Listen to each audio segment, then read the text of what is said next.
nuestra sesión será grabada a efecto que ustedes en el momento que lo deseen puedan volver a validar el contenido. Pues me presento, es un gusto para su servidora, soy la doctora María Catalina Domínguez Nájera. En ese sentido me toca en esta ocasión poder disertar nuestra primer sesión virtual de la materia Derecho Financiero. En ese mismo sentido, como ustedes ya se pueden o se pudieron dar cuenta, dentro de nuestra plataforma institucional se carga una liga que los redirecciona a nuestro plan de estudio. Y de manera específica, bueno, vemos que en la primera unidad se tocan los temas inherentes al derecho financiero como tal, y dentro de esto se encuentra la actividad financiera, se encuentran las disciplinas financieras, se encuentra el contenido y la conexidad que existe entre los ingresos y también entre el gasto público, así como también el contenido del derecho financiero desde el punto de vista objetivo, subjetivo y sus fuentes normativas. Y son propiamente los temas que el día de hoy vamos a abordar. Cuando nosotros hacemos referencia de manera específica al derecho financiero, bueno, pues debe venir de manera inmediata a nuestra mente que estamos haciendo mención de todos aquellos elementos que en un momento dado van a comprender tanto los bienes, tanto los recursos, tanto aquellas políticas o en un momento dado aquellos elementos que tienen como objeto regulador y recaudador por parte del gobierno, independientemente de la esfera de competencia, puede ser a nivel federal, puede ser a nivel estatal o puede ser a nivel municipal. La actividad financiera, repito, van a ser todas aquellas actividades que en un momento dado realiza el Estado para poder ejecutar los fines que éste persigue.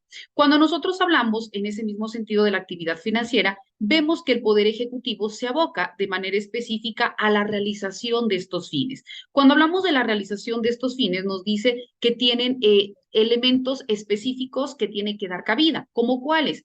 Pues todas las demandas que en un momento dado nosotros como individuos le estamos requiriendo. Por ello, se le denomina como un gasto público. Aquellas circunstancias que la colectividad demanda al Estado y que debe tener ya sea una partida presupuestal definida para poder cubrir esas necesidades o por el contrario, vemos que también la propia Constitución le faculta al Estado para que pueda cobrar o para que pueda imponer un concepto de impuesto de tributo y en ese mismo sentido hacerse allegar de todos aquellos recursos para que los vuelva a redireccionar y pueda satisfacer las necesidades más elementales. Por ello, también cuando nosotros hablamos de la actividad financiera, existe un autor que se llama Giannini. Giannini nos indica que la actividad financiera es aquella que, como comentábamos, ¿no? Cumple el Estado para poder administrar el patrimonio con el que cuenta, ya sea porque existe, repito, una partida presupuestal que le es atribuido o también aquello que tanto a las personas físicas como a las personas morales le es requerido, ¿verdad? Y esto para poder recaudar y recabar los tributos, para poder conservar, para poder destinar o también para poder invertir las sumas de ingresos y en un momento dado de egresos también para que pueda validarlo que tiene y que en ese mismo sentido debe dar respuesta. Y vamos a ver que también nos dice Giannini que la actividad financiera se distingue de todas las demás que no constituyen en sí mismo una actividad, una validación, un ejercicio del Estado mismo para poder dar respuesta a estas necesidades. En el mismo sentido, vemos que también existe otro autor que se denomina Joaquín B. Ortega, que también hace una definición de lo que es una actividad financiera. Y él nos indica que la actividad financiera del Estado es aquella que desarrolla el Estado con el objeto de poder procurarse los medios necesarios y suficientes para poder cumplir con el gasto público, que van a ser destinados a la satisfacción de necesidades públicas y también en general a la realización de los propios fines por el cual él en un momento dado fue otorgado, ¿no? Por el cual el Estado existe y por el cual el Estado también en las diferentes esferas de competencia pues tiene que dar una respuesta. En ese mismo sentido vemos pues que estamos haciendo referencia a un gasto público, pero entonces vamos a cuestionarnos, ¿qué es el gasto público? Cuando nosotros hablamos del gasto público, vemos el dinero que utiliza el gobierno para poder cumplir con las funciones que les son inherentes o que les son encomendadas. Proviene en gran medida del pago de los impuestos que nosotros como individuos estamos otorgando. También cuando nosotros hacemos referencia al gasto público, vamos a encontrar que es aquel que recoge aquellos bienes y aquellos servicios. Ojo, estamos hablando de bienes pero también estamos hablando de servicios que son adquiridos por la administración pública, ya sea tanto en una forma de consumo, pero también como un elemento de inversión. De igual manera, cuando nosotros hacemos referencia al gasto público, vamos a entender que es el total de gastos realizados por el sector público de un Estado, ya sea, como comentamos, tanto en la adquisición de bienes, pero también mediante la adquisición de servicios o la realización de servicios. Y como último elemento también que comprende el gasto público, vemos que su destino primordial es la satisfacción de las necesidades colectivas. Por ello, vemos pues que el gasto público implica todo aquel conjunto de erogaciones que realizan los gobiernos, llámese federal, llámese estatal o llámese municipal, y también el sector paraestatal y en un momento dado el poder legislativo y también el poder judicial dentro del ejercicio de sus propias funciones. Y podemos decir, bueno, ¿y por qué el poder legislativo? Sencillo, porque recordemos que la norma jurídica es aquella que es creada por el poder legislativo y dentro de la norma jurídica es donde se confiere la facultad al Estado, repito, independientemente de sus esferas de competencia, para que pueda requerir el concepto de impuesto cuando en un momento dado el recurso con el que cuenta pues no le alcance para poder satisfacer esas necesidades. Vamos a poner un ejemplo. ¿No? Se me ocurre, ustedes se dieron cuenta cuando existió esta pandemia del COVID-19 que obviamente existía un recurso etiquetado en materia de salud. Sin embargo, este recurso, pues obviamente no alcanzaba a satisfacer todas aquellas demandas o todas aquellas necesidades que en un momento dado la cuestión pandémica genera, ya sea para contratar personal médico, para contratar personal administrativo, para adquirir medicamentos, para equipar nuevos hospitales, específicamente hablando para atender a personas con este padecimiento y demás. Entonces, vemos pues que la partida presupuestal que tenía el gobierno, y repito, independientemente de la esfera de competencia, para poder atender en materia de salud era mínima en comparación con la demanda que existía. Entonces, aquí precisamente puede hacer uso de lo que mandata nuestra constitución política, porque de manera literal que nos indica que corresponde o es una de las facultades que tiene el Estado requerir de manera obligatoria a nosotros como individuos, de manera proporcional y equitativa, nuestra contribución por concepto de impuesto de tributo. Y obviamente tiene que cumplir con determinados principios, ¿no? Como ya dijimos, que sea proporcional. Ojo, es distinto hablar de una cuestión de proporcionalidad y de una cuestión de equidad.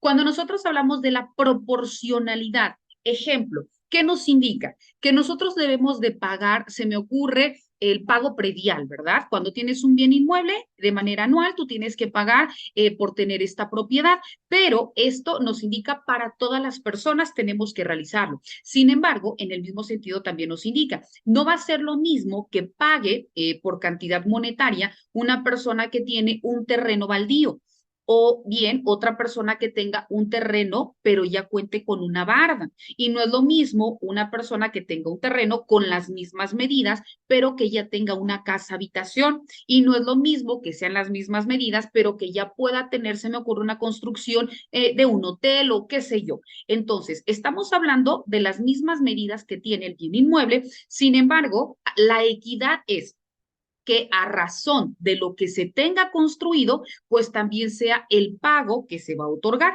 No es lo mismo que tenga una casa, se me ocurre, de material o que tenga una casa de tablas o con lámina. Entonces, ambas son casa-habitación, pero el costo por concepto de impuesto que va a pagar una y que va a pagar la otra, obviamente no van a ser iguales. Entonces, ahí estamos hablando de la proporcionalidad que todos tenemos que pagar el impuesto por tener un bien inmueble y la equidad es que en razón al monto equivalente sobre el bien inmueble, pues va a ser la suma que se te requiera. Y todo este recurso, repito, que de manera específica el Estado va a obtener, ya sea por concepto de impuesto, en ese mismo sentido es como puede obtener o puede volver a capitalizarse y ahí sí redireccionarlo para satisfacer las necesidades que de principio de cuentas le son requeridas, ¿verdad? Por la propia colectividad. Cuando nosotros hablamos de satisfacer las necesidades, también existe esta forma de priorizar las necesidades, ¿no?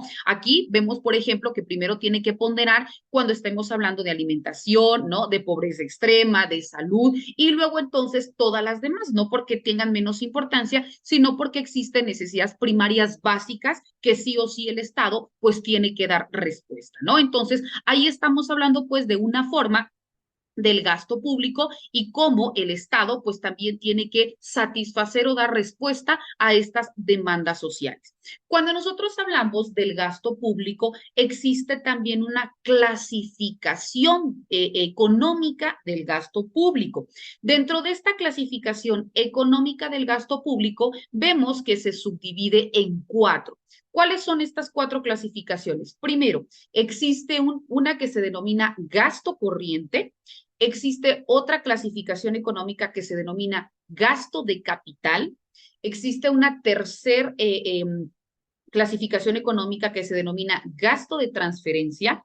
Y la cuarta, que es aquella que se le denomina gasto de inversión.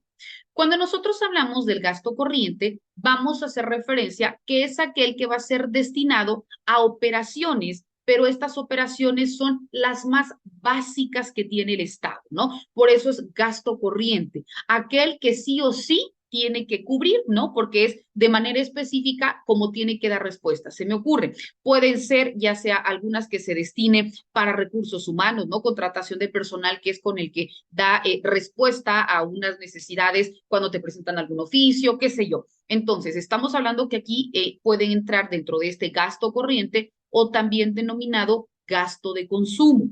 Cuando hablamos también del el gasto corriente, vamos a hacer referencia que es, repito, todo aquel que de manera inmediata tiene por sí mismo que otorgar, ¿no? Que es una partida presupuestal. Incluso muchos de los gobiernos, ya sea federal, estatal o municipal, tienen incluso una caja chica. La caja chica es precisamente para estos gastos corrientes o aquellos gastos que son de imprevisto, ¿no? Que sí o sí lo tienes que satisfacer o tienes que darles una respuesta, pero que quizá de manera específica no lo tienes contabilizado. Y además de todo aquello que ya existe mediante un tabulador. Después encontramos al gasto de capital.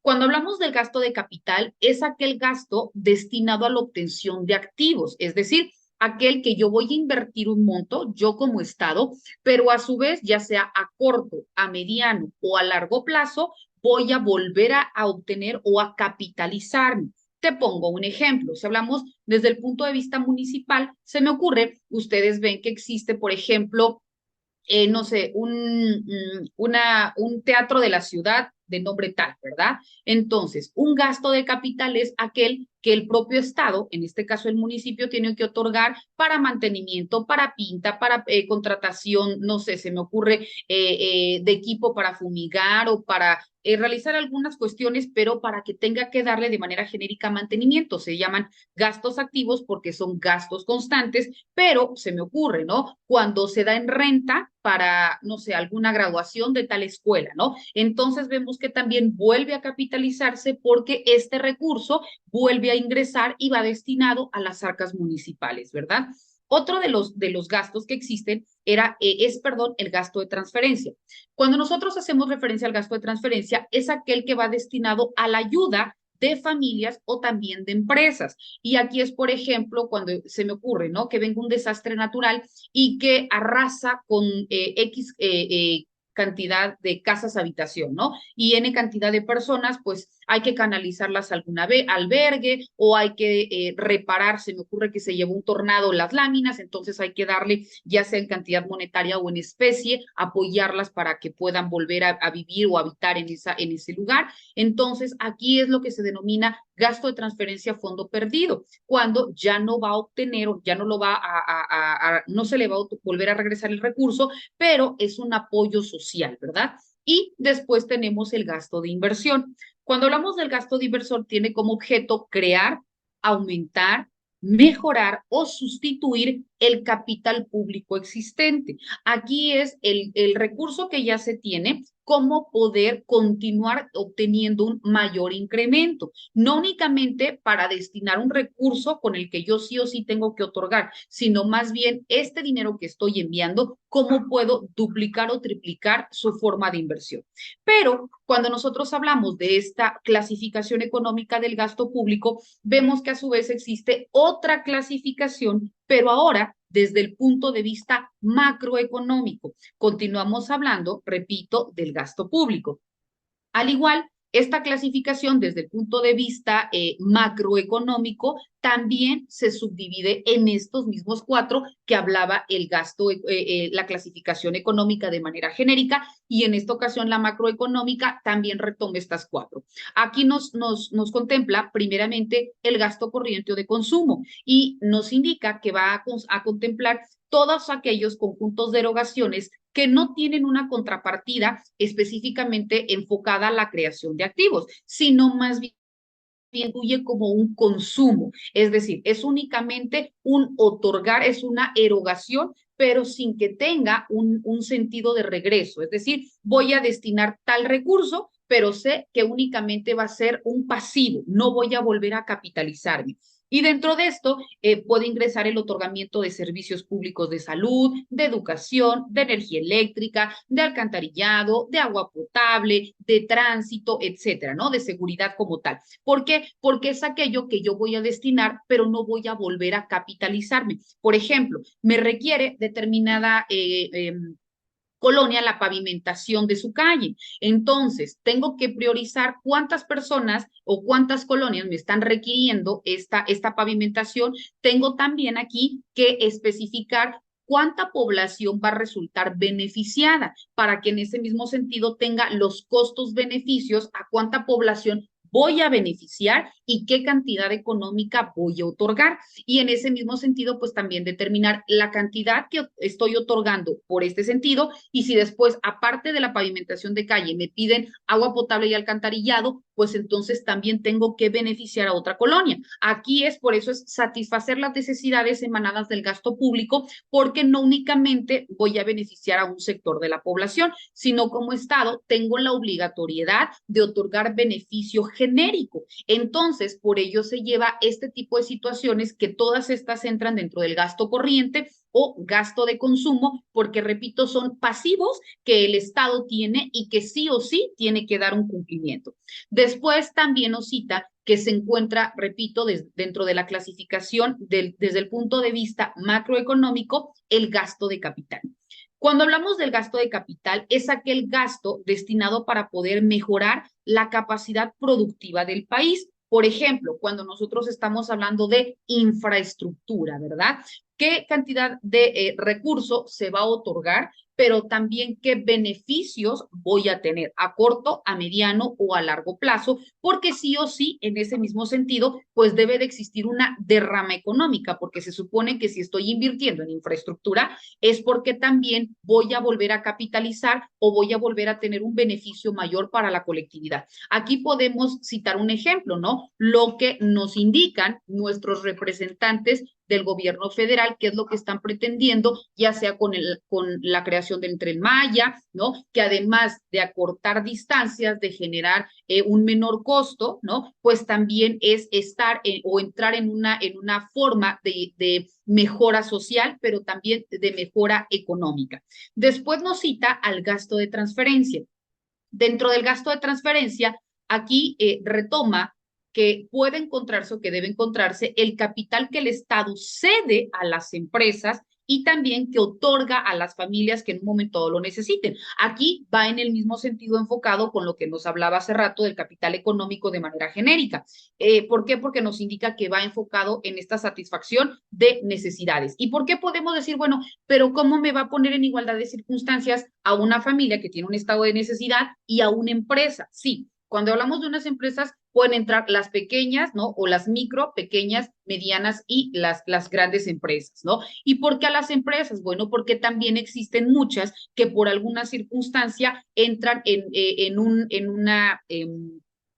una forma quizá de poder ir a bancarrota cuando su producto no vende o cuando existe un incremento en la capacidad o en la necesidad de la materia prima y no pueden dar una demanda, entonces puede existir un recorte personal, pero repito, existe un déficit económico y entonces requiere una aportación del Estado como en forma de préstamo para volver a capitalizarse y luego entonces pueda volver a ofertar esos servicios. Y podemos decir, bueno, pero al Estado, ¿qué le interesa o qué beneficios obtiene? Pues además de que le van a regresar el monto que está otorgando, con quizás el incremento de intereses que también en un momento dado va a cobrar, pues también tiene que ver que la empresa pues está generando empleos. Entonces, ¿a cuánta población de manera inmediata está beneficiando con la contratación de mano de obra? Después, cuando hablamos de la empresa, otro de los elementos que también beneficia al Estado, aparte de generar esta derrama económica, es la competencia de mercado, porque esta empresa, al existir una, dos o tres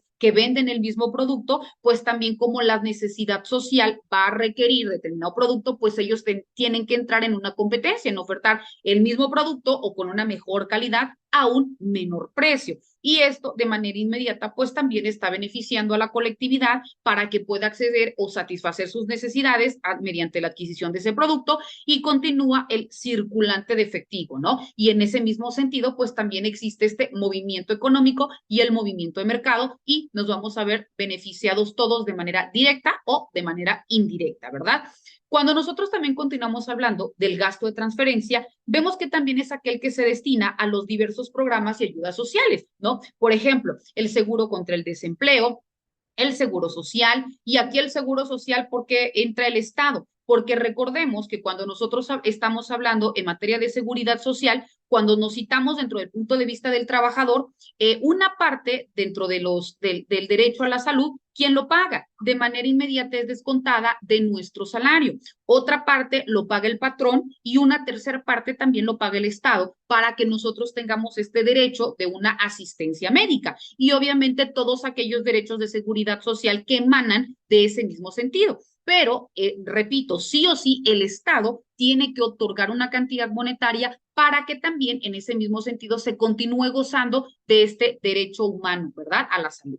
Después continuamos hablando que otro de los ejemplos, de manera específica dentro de este gasto de transferencia, pues también se encuentran los financiamientos, las becas, los subsidios y todo aquel que, repito, va a ir destinado para aquellos que en un momento dado lo están demandando, ¿verdad? En becas podemos decir, bueno, cuántos apoyos existen para los alumnos que tienen tal promedio, ¿no? O las becas para madres solteras o apoyos a niños que tengan determinadas características, ¿no? Entonces, aquí también va destinado a fondo perdido, pero es una forma de incentivar para que exista en el mismo sentido otro beneficio aquí al derecho humano a la educación, pero que también existe esta competencia. ¿Competencia en qué sentido? En que puede en un momento dado, cuando este niño que estamos becando en este momento cumpla o culmine con su educación profesional, pues va a entrar en una competencia. ¿Por qué? Porque va a generar un empleo o porque quizás él pueda generar otra forma de derrama económica en beneficio del Estado, ¿no? Por ello, es un beneficio a corto, a mediano o a largo plazo. Y por último, se encuentran los gastos de inversión. Cuando hablamos de los gastos de inversión, es la erogación total destinada a la adquisición o también a la producción de bienes, de instrumentos o de capital, ¿verdad? Que incrementan en un momento dado el activo con el que cuenta el Estado y que sirven como un instrumento de producción. ¿Por qué? Porque es mediante este recurso o mediante este gasto de inversión en que yo me voy a volver a capitalizar, repito, ¿para qué? Para que me pueda continuar generando una derrama económica. Ejemplo, ¿no?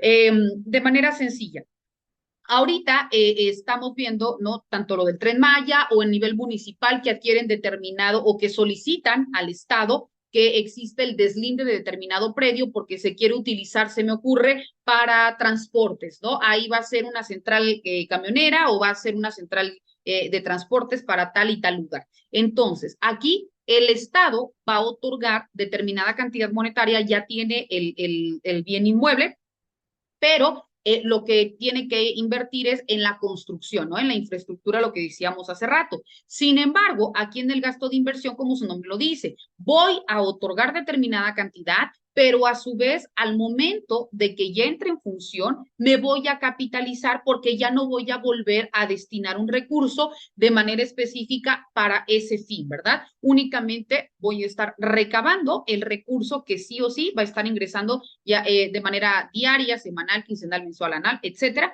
pero que va a ser, repito, netamente un ingreso para el Estado. Por ello, vemos pues que de manera específica, ya identificando cómo funciona el gasto público, cuáles son la forma de clasificarse, cómo genera esta economía o cómo incide dentro de la economía de un país. Vemos pues que la actividad financiera del Estado, para que pueda integrarse, comprende de tres momentos fundamentales. ¿Cuáles son estos? Primero, mediante la obtención de ingresos. Segundo, mediante la gestión o manejo de los recursos obtenidos.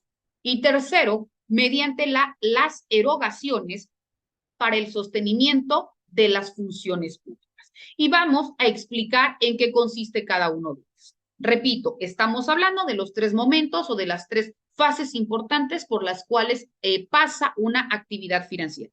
La primera de ellas es la obtención de ingresos. Cuando hablamos de la obtención de ingresos, son aquellas a través de las cuales puede influir el Estado tanto para los institutos o tanto por los institutos de derecho privado, o cómo puede obtener o capitalizarse por parte, repito, de los institutos de derecho privado, como pueden ser las empresas industriales, la renta de inmuebles, la venta de bienes, etcétera, pero también como medios de institutos de derecho público, ya sea como tributos, como emisión de bonos y demás. En cualquiera de estas, ya sea tanto de manera pública o de manera privada, vemos que el Estado, como su nombre lo dice, obtiene ingresos, se capitaliza, adicional de la cantidad monetaria que de manera anual cuenta, es otra forma de poderse hacer de recurso para poder satisfacer a una mayor cantidad de población mediante esta exigencia de necesidades. Después encontramos el segundo elemento, la segunda fase de la actividad financiera. En esta se encuentra la gestión o el manejo de los recursos obtenidos. Dentro de ella encontramos que constituye también la administración y la explotación de sus propios bienes patrimoniales de carácter permanente y también de la gestión de los recursos que el Estado tiene para poder satisfacerse o también para poder dar respuesta de manera inmediata. Repito, dentro de la gestión o manejo de recursos es la forma que el Estado tiene para poder determinar. Esto es la demanda social que existe, esto es enfocado para salud, porque sí o sí no puede decir, bueno, voy a dejar de atender la materia de seguridad y como me está requiriendo mayor atención salud, bueno, lo que destino para educación o para seguridad se va a ir en materia de salud. No, porque cada uno me presenta una exigencia, salud, educación, turismo, obras públicas, etcétera, ¿no? Cada uno tiene una exigencia social, pero puede existir alguno que de manera inmediata, mediante casos fortuitos, me esté requiriendo una mayor atención. Entonces, aquí es precisamente esta gestión o esta redistribución del recurso a partir de, como ya vimos hace rato, la obtención de los recursos públicos o privados adicionales que yo tengo y que me voy a capitalizar. Entonces, este recurso adicional o excedente sí lo puedo redireccionar en este sector, que es el que en este momento pues más me está demandando, ¿verdad? Y no dejo de atender todos los demás. Y por último, me habla de las erogaciones para el sostenimiento de las funciones públicas. Esta comprende la prestación de los servicios públicos y también la realización de las actividades y gestiones del Estado moderno y específicamente para que pueda satisfacer esta necesidad de realización. Por ello me dice todo aquello que va a ir destinado para satisfacer las necesidades, ya sea para contratación de mano de obra, recurso, en este caso, recurso humano, ya sea tanto de manera inmediata para atender al personal administrativo, para el personal operativo, para comprar material que de manera inmediata me están requiriendo. El fin es que tengo que dar cabida o cumplir todos estos lineamientos para poder llegar al objetivo que es el otorgamiento, la satisfacción de la necesidad. Ahora bien, otro de los elementos importantes dentro de la actividad financiera es que nosotros debemos comprender los aspectos que tiene la actividad financiera. Y cuando hablamos de los... ¿Sí? Perdón, el presupuesto de ingresos entraría en la en la fase de manejo de recursos, ¿no? O en Así la es. parte ya de gasto. No, cuando nosotros hablamos del presupuesto de ingresos y egresos, ambos, porque recordemos que una cosa es lo que yo estoy requiriendo, pero que en el mismo momento yo tengo que indicar hacia dónde lo voy a redireccionar. Entonces, este recurso es la erogación que se tiene para el sostenimiento de las funciones, porque en un momento cuando nosotros nos piden, ¿no? Independientemente del nivel en el que nos encontremos, nos piden, bueno, ya sea en octubre o en noviembre, otórgame tus requerimientos o tu presupuesto de egresos. Entonces, ¿nosotros qué vamos a hacer? todo aquello que de manera específica, de manera cualitativa y cuantitativa, nosotros tenemos que requerir para nuestro siguiente ejercicio fiscal. Entonces, ahorita no estamos distribuyendo. ¿Por qué? Porque sabemos que si pedimos un peso, pues nos van a dar quizás 80 centavos, ¿no? O sea, difícilmente te van a dar la totalidad de lo que tú estás requiriendo. Entonces, aquí nosotros que estamos haciendo de manera inmediata, cuando presentamos únicamente el presupuesto, estamos en la última fase. ¿Por qué? Porque estamos estableciendo cómo vamos a sostener el siguiente ejercicio fiscal para satisfacer las necesidades. En el momento que el Estado, el superior jerárquico, porque sabemos que el federal destina al estatal, el estatal al municipal, ¿verdad? Entonces, que el superior jerárquico me indica qué cantidad y me la otorga, en ese momento vamos de atrás para adelante. Ahora ya vamos en el segundo punto, que es la gestión y el manejo del recurso. De lo que yo pedía, me dieron el 80%. Entonces, este 80%, ahora sí, yo tengo que gestionarlo, tengo que administrarlo para poder satisfacer o cumplir las necesidades que me están requiriendo. Y después, como me van a estar de manera inmediata solicitando más o demandando más cuestiones la propia colectividad, ya sea de manera inmediata las que no fueron cubiertas porque no me vino la totalidad del recurso, o aquellas, repito, que de manera habitual el Estado, perdón, la ciudadanía demanda, entonces estas ya entrarían mediante la obtención de ingresos. ¿Por qué? Porque como ya no tengo recurso, ahora yo, Estado, tengo que identificar desde mi esfera de competencia de qué manera te puedo cobrar un impuesto. Y este impuesto, tanto a ti como persona física o a ti como persona moral, para que luego entonces me vuelva a capitalizar y ahora sí ya pueda ir satisfaciendo estas necesidades, ¿verdad? No sé si con ello, compañera, di respuesta a su pregunta. Sí, sí, muchas gracias. Ah, perfecto. Bueno, entonces se dan cuenta cómo para que nosotros establezcamos estas fases o elementos de la actividad financiera, vamos de arriba abajo. La obtención de ingresos, la forma de administrarlo y luego entonces cómo existe esta redistribución. Pero ya en la praxis, cuando a mí me requieren, como comentaba la compañera, esta partida presupuestal, vamos de abajo arriba, porque primero tenemos que saber qué nos está demandando la colectividad, luego con cuánto recurso cuento y al finalizar no tengo la totalidad del recurso, pero sí tengo la totalidad de las demandas, ¿no? Porque la población no me dice tienes o no tienes. Yo tengo esta necesidad y tu Estado las debes de cumplir. Entonces, al no contar con un capital, por eso me está facultando, emanada de nuestra Constitución, recordemos que nos confiere la autonomía a nivel estatal, a nivel. Damos continuidad, apreciables maestrantes, y agradezco que se hayan conectado a esta segunda parte de nuestra sesión virtual del día de hoy. Les pido, por favor, en la medida de lo posible, conforme vayan ingresando, si me indican, si me escuchan y si me ven de manera correcta, para que podamos continuar esta siguiente media hora y con ello poder dar continuidad a los temas que nos ocupan, por favor. Hola, hola. ¿Sí me escuchan y me ven de manera correcta? Sí, sí, Ah, profe. perfecto. Muchísimas gracias.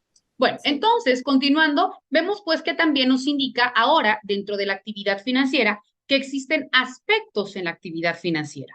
Y el primero de ellos es el aspecto económico. Cuando hablamos del aspecto económico, como primer elemento es ¿por qué? Porque de manera inmediata lo que regula o lo que reconoce netamente es la cuestión monetaria. Y vamos a ir especificando en qué consiste cada uno de ellos. Pero los aspectos, repito, específicos o los aspectos de la actividad financiera son cuatro. Primero, el aspecto económico. Segundo, el aspecto político. Tercero, el aspecto técnico-jurídico. Y cuarto, el aspecto sociológico. Estos cuatro son los aspectos que comprende la actividad financiera.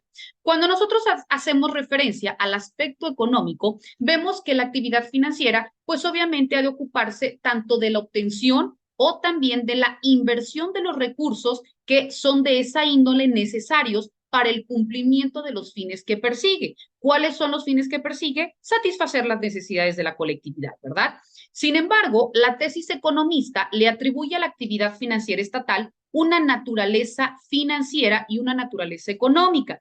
¿Por qué? Porque considera que todas las cuestiones financieras hayan una solución en la teoría de la producción y en la teoría del consumo de bienes públicos. ¿Qué nos indica esto? ¿No? Sencillo, lo que nosotros conocemos como la ley de la oferta y la demanda.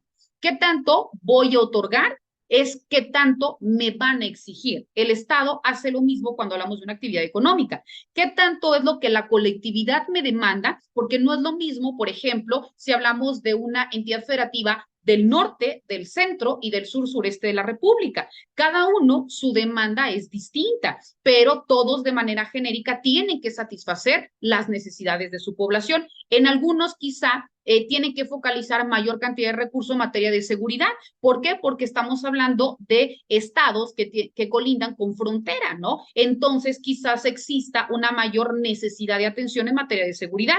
Otros quizás en materia de salud, ¿no? Otros en materia en materia de educación, ¿no? Otros atender a la pobreza extrema, ¿no? Y así en ese mismo sentido. Entonces, por ello nos dice que proporcional a lo que el Estado, y en este caso, tiene que dar solución, tiene que ser a lo que la misma población te está requiriendo. Ley de la oferta y la demanda. Aquí no estamos hablando de bien y consumo, pero sí estamos hablando de proporcionalidad en el sentido de qué es lo que tengo que satisfacer, cuánto tengo que satisfacer, a quién voy a beneficiar y cuánto voy a destinar.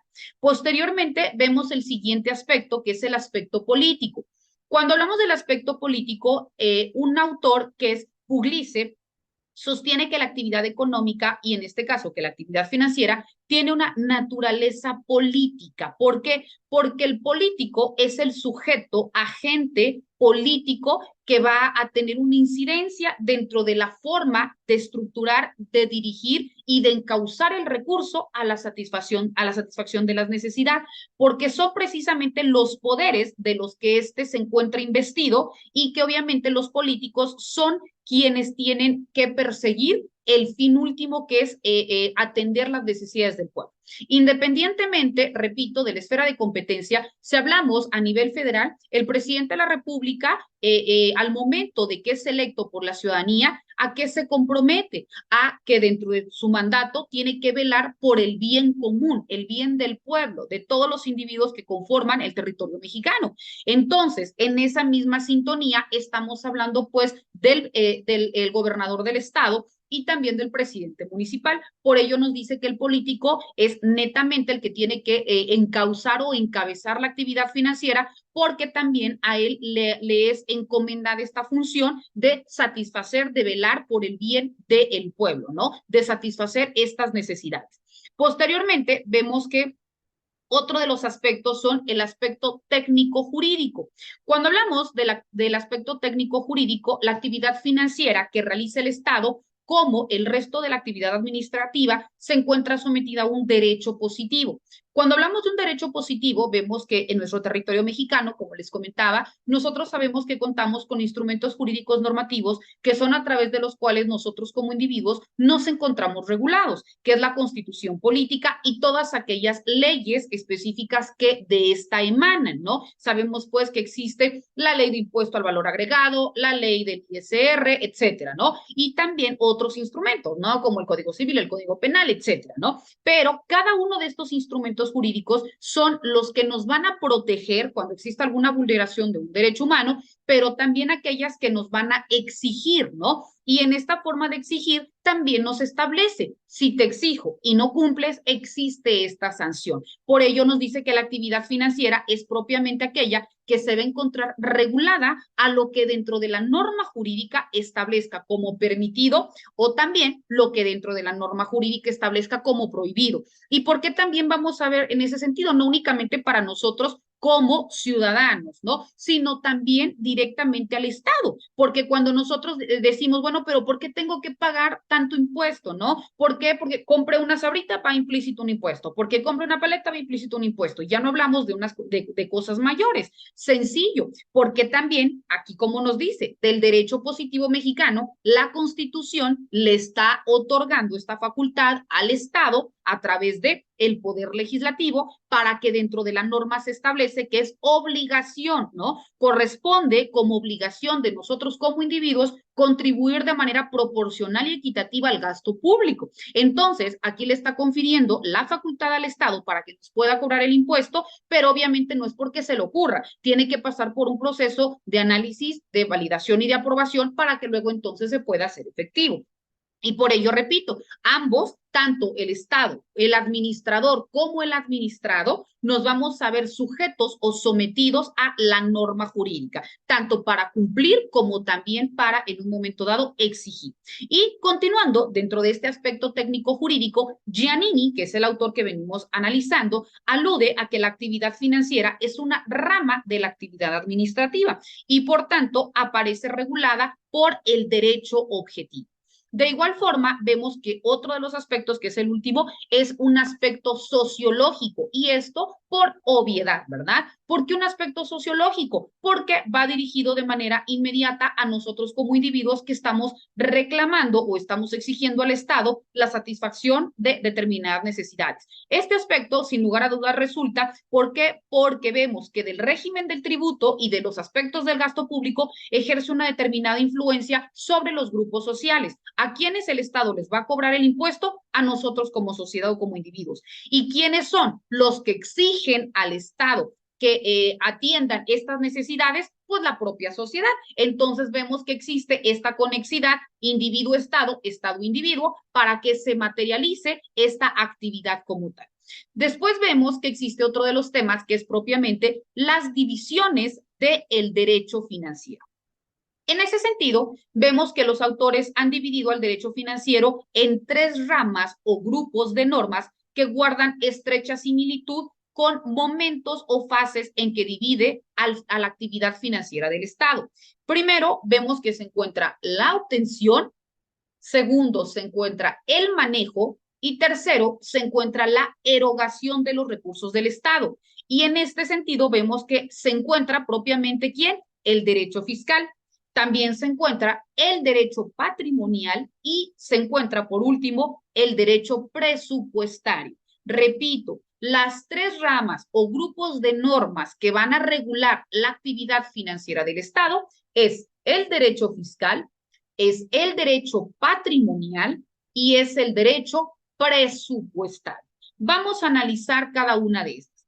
Cuando hablamos de las divisiones del derecho financiero, vemos que estas a su vez, como ya dijimos, se subdividen en tres. Primero, encontramos la primera división, que es la división referente a los ingresos del Estado. Y dentro de la división referente a los ingresos del Estado, aquí entra la materia financiera, la materia fiscal y en materia tributaria. Y aquí encontramos tanto al derecho fiscal como al derecho tributario. Otra de las divisiones del derecho financiero es la división, pero ahora referente al patrimonio del Estado. Vimos que la primera es referente a los ingresos del Estado. La segunda división es referente al patrimonio del Estado. Y cuando hablamos del patrimonio del Estado, ahí obviamente, ¿quién va a entrar? Pues el derecho, ¿qué? Patrimonial. Y después encontramos otra división referente al patrimonio del Estado, al igual que la segunda, pero que esta le va a corresponder únicamente al presupuestario, ¿verdad? Cuando nosotros hablamos de la primera, que es división referente a los ingresos del Estado, donde entra la materia financiera, la materia fiscal y la materia tributaria, vemos primeramente que la materia tributaria es aquella que se refiere a los tres aspectos de la actividad financiera del Estado, es decir, a el ingreso, a la gestión de bienes y a los recursos y erogaciones que también tiene el Estado. Por eso es materia financiera, porque regula todo lo que tiene que ver con la cuestión monetaria, desde cómo ingresa, desde cómo se distribuye y desde cómo se puede volver a capitalizar. Después vemos la materia fiscal. Cuando hablamos de la materia fiscal, es aquella que hace referencia a todos los ingresos que tiene el Estado, cualquiera que sea su naturaleza y que se pueden encontrar también a través de productos o a través de precios, que son ingresos que percibe el propio Estado en base a las actividades que en un momento dado realiza y que no son de derecho público. Por eso entra el fisco, ¿no? Por eso estamos hablando, es el dinero que entra al Estado. No me importa si es por cuestión de tributo, no me importa si es por una partida presupuestal, no me importa si es por una donación, pero el punto es que todo ese recurso va dirigido a una misma, a un mismo fin o un mismo objetivo, que es el Estado, y el Estado obtiene ese recurso para poder satisfacer las necesidades, ¿no? Por ello nos dice, no importa si entra a través de una cuestión económica, o sea, físicamente, a través de una moneda o a través de un producto, porque también pueden existir donaciones de víveres, ¿no? Entonces, esto quizás yo tenía que comprarlo para poder atender o satisfacer esta necesidad y ahora pues ya no voy a generar o destinar este recurso porque ya lo tengo en especie, ¿no? Entonces no es económico, pero es en especie, pero al fin y al cabo estamos hablando de que tiene un valor monetario. Entonces aquí es pues lo que nos dice propiamente la materia fiscal. Y por consiguiente, cuando hablamos del derecho tributario, el derecho tributario nos indica que va a ser este conjunto de normas jurídicas que se refieren al establecimiento de los tributos. Aquí encontramos tanto a los impuestos, a los derechos, a las tasas y también a todas aquellas que pueden entrar bajo el rubro de contribuciones especiales. Y también vemos que emana este derecho tributario en relación a las relaciones jurídicas que se establecen entre la administración y también en relación a los particulares, con motivo ya sea del nacimiento, del cumplimiento o del incumplimiento que en un momento dado realicen dentro de los procedimientos que puedan surgir y que en un momento dado ya sean tanto lícitos o como ilícitos y que por tanto generen sanciones o violaciones a los derechos. Aquí, si lo platicamos o lo establecemos en otras palabras, ¿qué nos quiere decir? Que el derecho tributario va a ser aquel que aplicando la norma jurídica se regulen todas aquellas situaciones, ya sea a través de, por cobro de impuestos, porque para poder indicar se va a cobrar tanto de impuesto a las bebidas, ¿no? A las bebidas alcohólicas, tanto de impuesto a los cigarros, ¿no? Tanto de impuesto a tal. Ah, pues no nada más es porque el productor, ¿no? O la empresa que los crea establece un costo, no, sino que también se tiene que hacer emanado en materia legal esta elaboración para saber el porcentaje que va a ir destinado para específicamente el producto, el porcentaje por concepto de impuesto que va a ir dirigido al Estado y todos aquellos aranceles que se tienen que pagar si en un momento dado se obtiene a través de otros países, ¿no? La materia prima o el producto ya elaborado. Entonces, todas estas circunstancias, ¿quién lo va a regular? El derecho tributario, ¿no? Por ello existen normas que se van a encargar de regular todas aquellas cuestiones que emanan, como nos decía, del nacimiento, del cumplimiento o del incumplimiento de los procedimientos que pudieran surgir emanados pues de esta actividad financiera. Después vemos que otro de los elementos específicos es de estas divisiones que estamos hablando, la segunda división es la división referente al patrimonio del Estado. Pero, como ya vimos hace rato, ¿no? Hablan de la división referente al patrimonio del Estado y una es desde el punto de vista patrimonial y otra es también división referente al patrimonio del Estado, pero desde el punto de vista presupuestario. Ambos hablan del patrimonio del Estado. Entonces, vamos a hablar ahorita de la primera, que es la división referente al patrimonio del Estado, pero desde la concepción presupuestaria. Y para ello nos indica pues que el derecho presupuestario lo comprenden las normas jurídicas relativas a la preparación, a la aprobación, a la ejecución y al control de los presupuestos de ingresos y de egresos. Y luego entonces a las normas jurídicas sobre la rendición de cuentas y también sobre la responsabilidad de los servidores públicos por el mal manejo de los recursos. Ojo, aquí, si nos damos cuenta, ya empieza esta cuestión sancionadora. ¿Por qué esta cuestión sancionadora? Porque nos está indicando que como no realizamos las acciones tendientes o que van enfocadas a satisfacer estas necesidades, a regular los impuestos o a regular la actividad del Estado o a direccionar al objetivo que es la satisfacción de necesidades, entonces el mal manejo que el servidor público haga por un desvío de recursos o por un mal manejo o priorización de destino final de los recursos, pues también deben existir normas sancionadoras, ¿no? En otras palabras, es lo que nos está indicando. Pero también, cuando nosotros estamos hablando de este derecho presupuestario, nos dice que es una rama del derecho financiero que está integrada por el conjunto de normas y también por el conjunto de principios que determinan el régimen jurídico temporal de gestión, de empleo y de contabilidad de los caudales que son derivados de los recursos que alimentan el tesoro público. Es decir, que es este derecho financiero que se integra por todas aquellas normas jurídicas y que van a encontrar este estrecho control o relación entre la cuestión legal, pero también entre la cuestión contable, para que así como existe esta regulación en la norma, pues también exista esta evaluación o esta correcta distribución del recurso, pero a partir de algo que sea auditable, ¿no? Que sea controlado, que no nada más me digas es que 100,000 millones de pesos yo lo destiné en tal cuestión,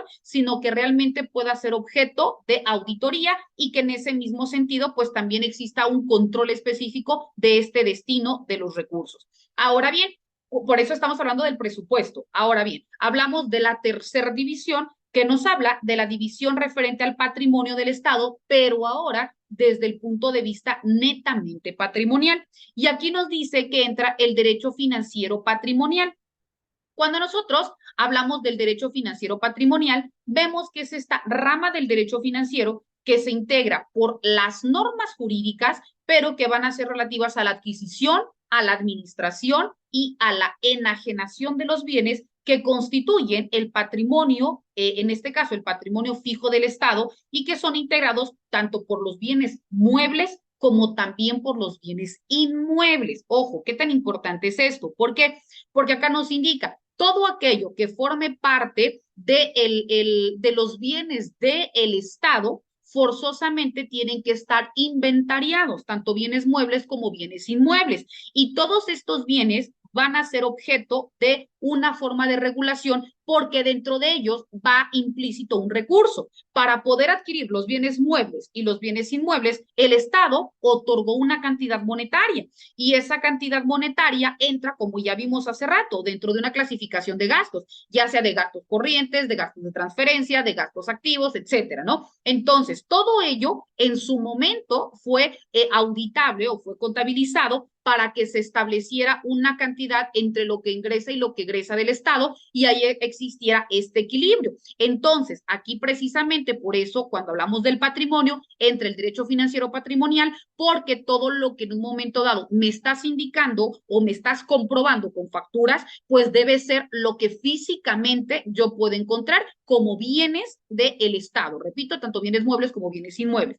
Ahora bien, también nosotros cuando hacemos referencia al derecho financiero patrimonial, vemos que así como existe esta cuestión contabilizada por la cuestión monetaria, también debe encontrarse aquello que forma parte de la cuestión legal y por ello nos dice que van a ser todas aquellas normas y principios que rigen la gestión de los bienes y de las empresas que son de titularidad pública, así como también la participación de todos aquellos entes públicos en las empresas que en un momento tengan una titularidad privada.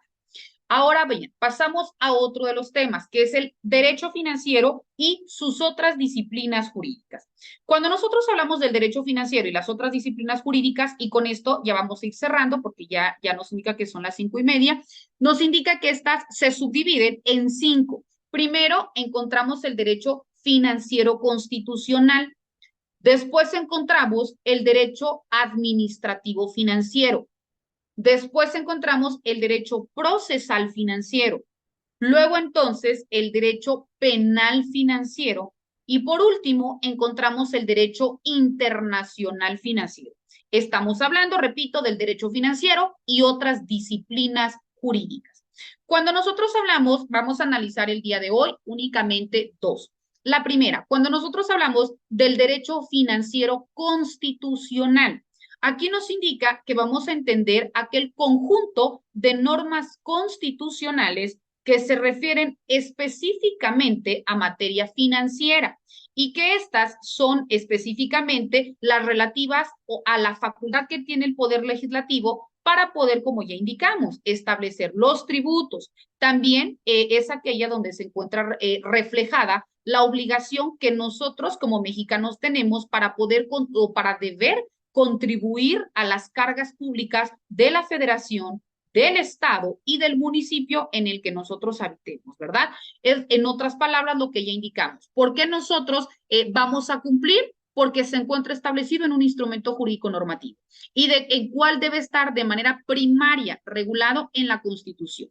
¿Por qué? Porque sencillamente sabemos que nuestra Carta Magna es, en este sentido, la ley suprema que tiene esta validez o este reconocimiento, posicionamiento en el mismo sentido o en el mismo posicionamiento jerárquico que los tratados internacionales, pero que forzosamente deben estar reguladas en la Constitución para que luego entonces, si aquí lo contempla, pues existan, como dije hace rato, las leyes supletorias, como la ley del IVA, la ley del ISR, la ley de, etcétera, ¿no? Que emanan de esta y que van a ir enfocadas en la regulación de qué, de los impuestos o la regulación económica que en un momento dado va a generarse dentro del territorio, ¿verdad? Y por consiguiente, cuando nosotros estamos hablando del derecho administrativo financiero, el derecho administrativo financiero vemos que es esta rama del derecho público que tiene por objeto el sector del ordenamiento jurídico que en un momento va a regular la Constitución y también la gestión de la hacienda pública. Y por tanto, cuando hablamos de la hacienda pública, en otras palabras, estamos indicando qué cosa, la actividad financiera, ¿no? Por ello se dice el derecho administrativo es aquel que va a tener la regulación jurídica, la Constitución y también la forma de administrar la actividad financiera, que es el fin primario que persigue quién, en este caso, el Estado. Hasta aquí, apreciables maestrantes, ¿alguna duda, algún comentario? Con muchísimo gusto cedo en este momento el uso de la voz. Adelante, por favor.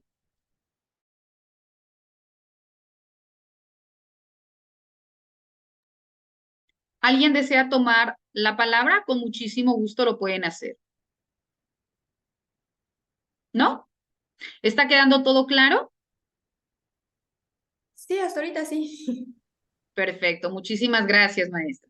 Bueno, apreciables maestrantes, primeramente, agradezco el hecho que se hayan conectado a nuestra sesión. El primer apartado y el segundo apartado se van a unificar en una sola liga para que ustedes, si desean volver a validar el contenido de la información, pues también lo puedan hacer en el momento que a su servidora le remitan la liga de la sesión del día de hoy. Yo se las voy a compartir a través de nuestra plataforma institucional y en ese mismo sentido ustedes podrán validar de nueva cuenta la información. Espero en nuestra siguiente sesión ya no tengamos estos inconvenientes en razón a la plataforma. Pues una disculpa, aunque son cuestiones completamente ajenas a su servidora, pero como ustedes se pudieron dar cuenta, el tiempo que perdimos al inicio lo estamos complementando en esta ocasión, postergando media hora al final. Entonces, muchísimas gracias por su tiempo. Quedo como siempre a sus apreciables órdenes, recordando que la primera actividad ya se encuentra desde la semana pasada solicitada en plataforma. La segunda actividad les aparecerá reflejada el día de mañana. Ambas tienen como fecha límite de entrega el día sábado 25 de noviembre. Y cualquier duda o cualquier comentario, con muchísimo gusto, estoy para servirles. Nada más, si ustedes me Profe, permiten. Sí, adelante. ¿el ensayo va a ser nada más de la primera unidad o de las dos? De manera específica, quiero pensar que sí les solicité o les especifiqué, porque ahorita le mentiría. Ubicada no la tengo, pero ahí lo indica. Realizar un ensayo de la unidad 1 o 1 y 2 de manera puntual. Si no, ahorita al culminar la sesión, lo valido y les envío a través de nuestro grupo de WhatsApp para que tengan esa información. Pero así tal cual como aparezca en la solicitud, si nada más nos indica de la unidad número 1, entonces de la unidad número 1. Y es un ensayo libre, porque recordemos que existen diferentes tipos de ensayo: ensayo informativo, ensayo analítico, ensayo crítico, etcétera. Entonces, el ensayo que ustedes deseen lo pueden realizar, simplemente que cumpla con las cuartillas que se solicitan y no existe ningún inconveniente. ¿Me permite? Nada más les voy Sí, a maestra. tomar una fotografía para que yo la pueda subir a nuestra plataforma.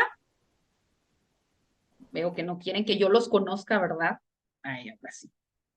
Hola, Sara, mucho gusto. No tenía el gusto de haberles impartido ninguna clase. Hola, Gracias, mucho gusto. mucho gusto. Bueno, profesores maestros, ¿alguien más? Creo que el compañero Rodrigo iba a tomar el uso de la voz, ¿o no? Sí, maestra, le quería comentar que pues lo que usted mencionaba era una investigación con, con cuatro cuartillas y decía del temario número 1, con todas Ah, las perfecto. Perfecto, el temario entonces que usted especificó en la liga. Perfecto. Entonces únicamente es de la unidad número 1. Sí, si así tal cual lo solicité, entonces únicamente es de la unidad número 1, que obviamente ya tienen un poquito de material con lo que ahorita disertamos dentro de nuestra primera sesión, ya que se dieron cuenta pues prácticamente que estuvimos abordando la unidad número 1. Entonces, si quieren dentro de lo que ya tienen trabajado, o igual si quieren soportarse con algunas cuestiones que vimos dentro de nuestra sesión, no existe ningún inconveniente. Lo pueden ustedes realizar. Bueno, si no disponen otra cosa, muchísimas gracias. Ya no les quito más su tiempo. Agradezco, repito, que se hayan conectado a estas dos partes de nuestra sesión virtual y, si Dios lo permite, nos vemos la siguiente semana. Que tengan un excelente fin. Bendiciones a todas y todos. Hasta luego.